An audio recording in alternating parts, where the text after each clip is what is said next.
Now back to that story in regards to the resignation of the German Defence Minister. Let's cross down to Nick Spicer in Berlin. The Minister, Nick, has seemed to have experienced a series of gaffes, but what was the final straw that led to a resignation?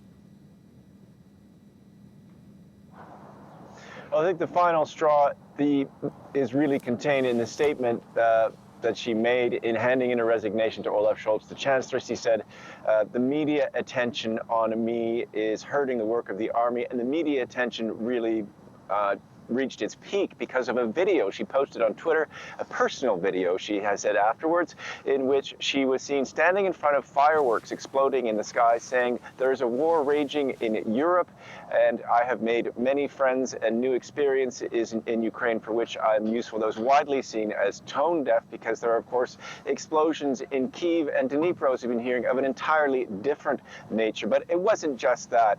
She also, after 5 months in office, didn't know the ranks of officers in the army. She used an army helicopter to transport her son. She declared it, but that was widely seen as a big misstep. Now, all of this, perhaps in normal times, she might have gotten away with, but as she said herself, there's a war raging in Ukraine. And Olaf Scholz has committed 100 billion euros to rejuvenating Germany's army. So there's a massive procurement job for her to undertake, and she has failed to do that to a large extent. One recent exercise saw all 18 of the Puma vehicles that are APC, armored personnel carriers, Germany sent to take part in these exercises with allies. Not a single one of them worked. So a lot of things went wrong on her watch as well. And as you just said, it couldn't come at a worse time for Germany, given the ongoing war in Ukraine, Nick.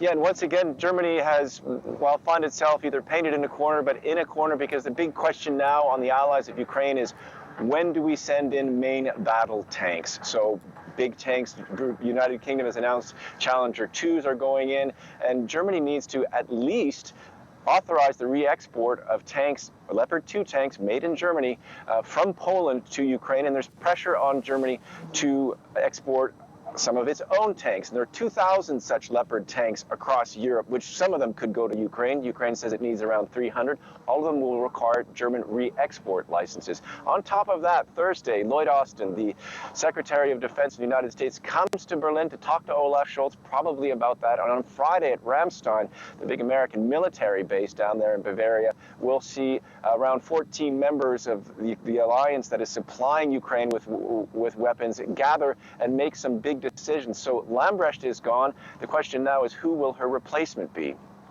Nick Spicer reporting there from Berlin. Thank you.